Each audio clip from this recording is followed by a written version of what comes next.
Documents 20 కోట్ల రూపాయలకు సంబంధించిన ఫ్యాక్టరీస్ ఆ రోజు చాలా బాధతో ఒక్క క్షణం తీరిక లేకపోతే వెళ్ళి ట్రాన్స్ఫర్ చేశారు.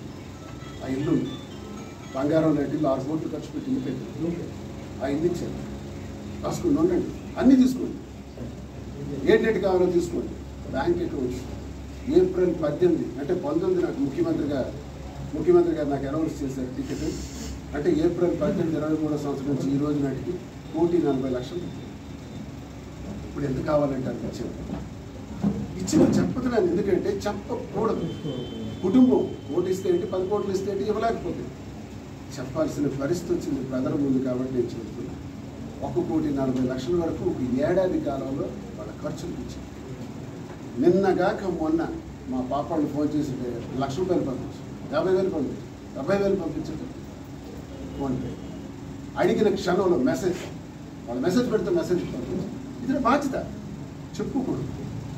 చెప్పాను, హైదీకి ఇంకా నేను చేయాల్సింది చాలా ఉంది. మీకు కూడా కూతురుగా బ్రహ్మాండంగా పెళ్లి చేయాల్సిన అవసరం. పీజీ చదివితే పీజీ కూడా నేను చేయిస్తాను. పెళ్లి బాగా చేయాలి, అన్నీ మీరు చూసుకుంటారు. తండ్రిగా నా బాధ్యత అంతా నేను నిర్వహిస్తానని వాళ్ళకి మెసేజ్ ద్వారా చెప్పి నా కార్యక్రమం అంతా ప్రతి క్షణం కూడా వాళ్ళ కోసం నేను చేస్తున్నాను. అంటే పిల్లల గురుతర బాధ్యత నేను, తండ్రి బాధ్యత నేను విడిచిపెట్టుకోను. ఎలా విడిచిపెట్టుకుంటాను? వాళ్ళు ఏదో తెలుసో తెలియకో అంటున్నారు. ఈరోజు నాన్నను దూషించారు.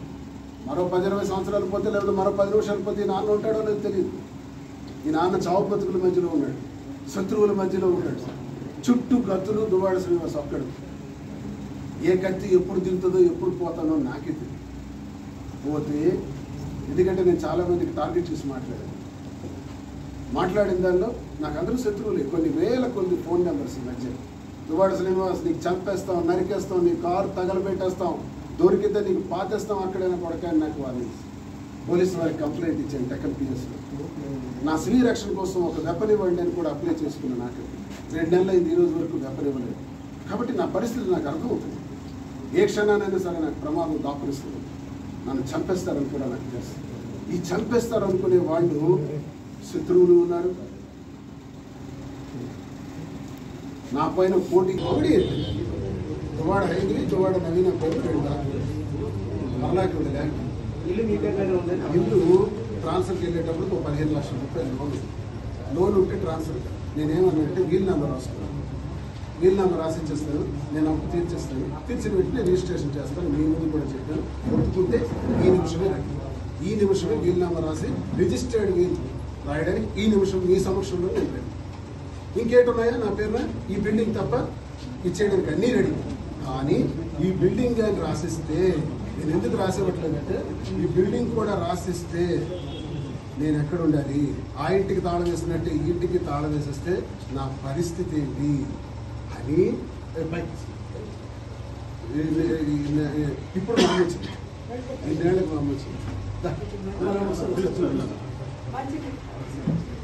ఇలా కష్టంలో ఉన్నప్పుడు మా అమ్మ వస్తుంది. నేను సుఖంగా ఉన్నప్పుడు నా కొడుకు బాగున్నాడు. 30 ఏళ్లలో ఒక్కరోజు టెక్కల్లో ఆ నివాసంలో అడుగు పెట్టాను. ఇప్పుడు వచ్చింది ఇదేనే అబద్ధం కాదు, అందరికీ తెలిసిన